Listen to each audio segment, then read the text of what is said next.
Saudaraku, tema kita adalah Yesus yang memulihkan, yang menyelamatkan.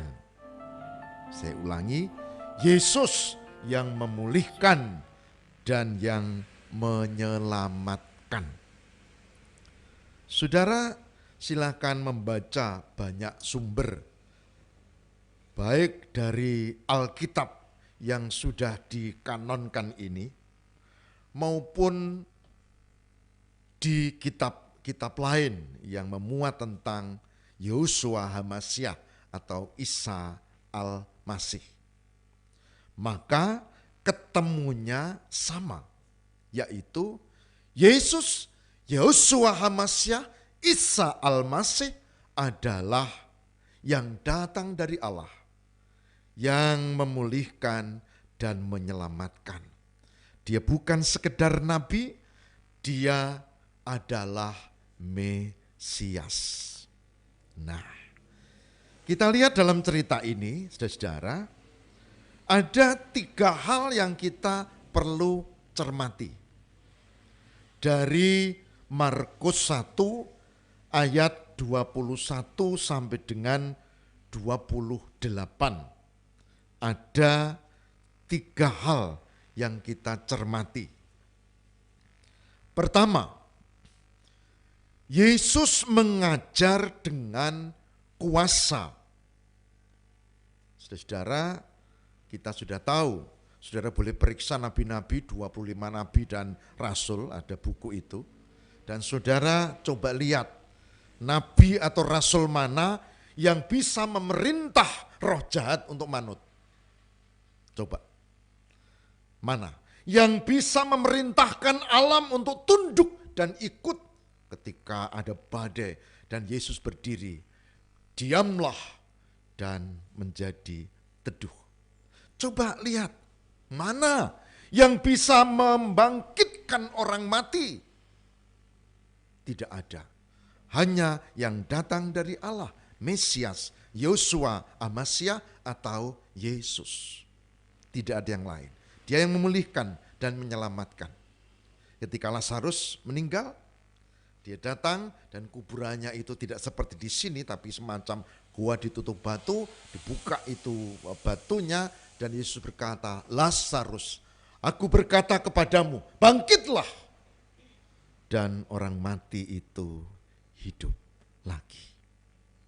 Saudara, ini terlalu banyak. Kalau saudara buka kitab Yohanes disebut di situ, tidak semua ditulis di sini, sebab kalau semua ditulis di sini tidak cukup. Gitu. Nah, kita membaca yang pertama, Yesus yang penuh kuasa. Dia mengajar, dan ketika ada kebaktian itu ternyata ada yang kerasukan roh jahat. Saya peringatkan, di dalam kebaktian, di tempat yang dianggap suci, bisa roh jahat ada di situ. Ini menurut Injil Markus tadi. Bisa. Dan orang itu kemudian membuat kisruh karena dia berkata, apa urusanmu dengan kami? Rupanya setannya enggak cuma satu, maka disebut kami. Apa urusanmu dengan kami? Hai Yesus orang Nazaret, engkau hendak membinasakan kami? Ini pertanyaan, ini ancaman. Karena setan tahu, Yesus tidak boleh membinasakan setan sekarang. Nanti pada saat hari akhir kiamat. Gitu. Lalu dia menyebutnya, si setan itu, aku tahu siapa engkau, yang kudus dari Allah. Saudara-saudara, jadi poin penting, kalau cuma tahu Yesus juru selamat, setan we ya ngerti. Setan ngerti. Jadi jangan dipikir kalau sudah rajin membaca Alkitab lalu ngerti Yesus juru selamat terus beres. Enggak saudara, ada tindakan berikutnya. Nah, kita tidak melihat orang di Kapernaum ini percaya Yesus. Meskipun Yesus sudah memberi bukti itu. Karena ternyata orang yang kagum itu belum tentu mau percaya. Gitu. Nah, catatan pertama ini adalah Yesus yang penuh kuasa dan setan itu dihardik, diam, keluar kau dari orang itu. Dan keluar dan orang heran. Iki sopo iki? Nek nabi kok sekti timen. Siapa ini orang ini? Ajaran baru Pak ya? Dan nama Yesus tersebar. Saudara, saya ulangi, tidak ada bukti keterangan teks. Coba cari di Injil yang lain bahwa orang Kapernaum lalu percaya Yesus. Enggak. Rupanya mereka cuma kagum. Wah, iya, kagum. Tapi tidak lalu membuka diri dan percaya. Catatan kedua, ini lebih aplikatif. Catatan kedua adalah kalau kita mau mengikut Yesus dan kita mau hidup seperti yang ditulis di ayat ini, hidup dengan perlindungan kuasa Tuhan, maka cara yang penting adalah kita harus percaya. Tidak cukup kagum, ning kudu sumuyut, buka hati dan percaya. Yehosua Hamasyah, Isa itu adalah Al-Masih. Yesus itu adalah Kristus. Nek mung kagum tok yo ora beda karo setan. Gitu. Harus membuka diri. Maka caranya ya kita berguru. Setiap saat kita belajar firman Tuhan. Oleh sebab itu, saudara membaca Alkitab itu bagus. Tapi sebetulnya tidak cukup. Karena apa? Membaca Alkitab Anda harus ngerti. Sebab kalau membaca tidak ngerti, itu apa gunanya? Membaca mengerti itu sudah cukup lebih bagus. Tapi di dalam kekristenan, membaca mengerti harus diterapkan. Jadi kalau membaca tok, enggak dapat amal saudara. Membaca ngerti juga enggak dapat, harus melakukan. Harus melakukan, itu yang benar. Maka catatan kedua, berguru, belajar tentang firman Tuhan dan melakukannya. Catatan yang ketiga, yang tadi sudah disinggung sedikit. Selain kita tahu Yesus penuh kuasa dan kita harus belajar, maka kita harus mau bersaksi. Bersaksi yang disebut adalah mengajar dan melakukan. Mengajar dan melakukan. Supaya ayat 28 terjadi.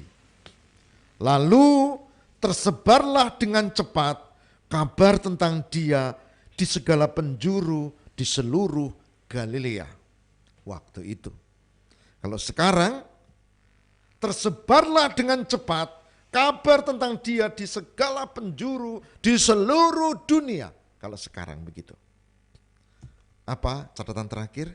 Selain Yesus berkuasa dan kita berguru belajar, yaitu kita mengajar dan melakukan.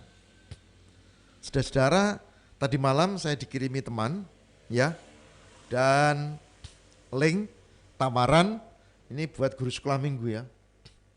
Karena dia mengatakan ada kesempatan tutorial diajari dari jauh, Zoom ya, Zoom atau Google Meet. Dan dia mengatakan ini gratis, khusus tentang pelayanan sekolah minggu melalui program yang namanya TikTok. Lalu saya mengatakan, saya daftar, saya ikut. Saya guru sekolah minggu di Purworejo. Nah, kenapa? Wong wis tuwa kok ndak ada arep TikTokan barang. Saudara tahu, itu bukan untuk saya, tapi untuk piranti mengajar sekolah minggu. Dan saya bilang ke beberapa guru sekolah minggu, coba sebarkan yang lain supaya ikut. Wong yo ora bayar. Engko nak wis kita kumpul di joglo, kita belajar bersama. Kita bikin materi sekolah minggu melalui TikTok. Gitu. Karena zaman memang sudah baru. Apa maksudnya? Maksudnya tidak hanya lihat Yesus penuh kuasa, tidak hanya berguru tentang Yesus, tetapi kita juga mengajar dan melakukan. Mengajar harus kontekstual. Nek saiki zamane YouTube, zamane TikTok, zamane Instagram, zamane Facebook, zamane WA, Telegram, dan seterusnya. Kan banyak sekali itu media sosial. Sekarang itu. Jadi ya kita harus belajar itu. Guru sekolah minggu ya harus belajar itu. Gereja suka atau tidak harus belajar itu. Kalau mau mengajar dan melakukan.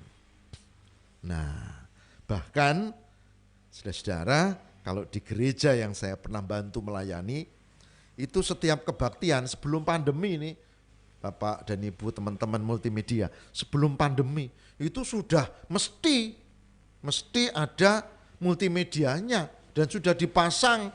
Memang ada 2 orang yang piket, satu itu di belakang laptop yang bukan laptop, PC yang canggih karena ngedit cepat, satunya itu bawa kamera yang jalan karena sudah ada 2 kamera yang lain sudah dipasang dan kameranya itu sudah dilengkapi dengan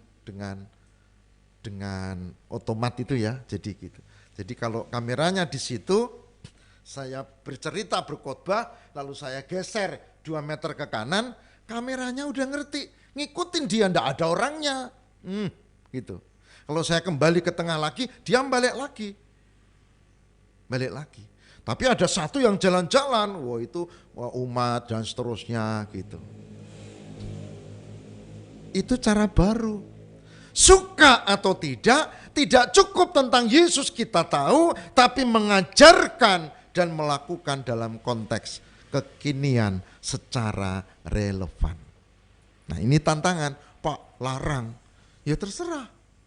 Itu kan soal perspektif. Larang itu nek saben casi tuku. Wong kayak gitu tuh beli sekali ya iso nggo selawase nggih ora dibanting we. Sebetulnya dibilang mahal ya enggak juga. Cuma keseriusan saja. Gitu. Tapi yang pasti hari ini kita belajar saudara-saudara, kita punya 3 poin. Tahu Yesus penuh kuasa, kita harus berguru, tapi yang terakhir kita harus mengajar dan melakukan. Supaya apa? Supaya kita semua, supaya nama Tuhan dipermuliakan dan tersebar ke seluruh dunia. Akibatnya menjadi orang hidup selamat, dipulihkan dan damai. Saudaraku yang terkasih, pesan hari ini yang penting adalah tidak cukup menjadi Kristen dengan membaca dan merenungkan firman, tapi mesti mengajar dan melakukan. Sekali lagi, mengajar dan melakukan. Amin.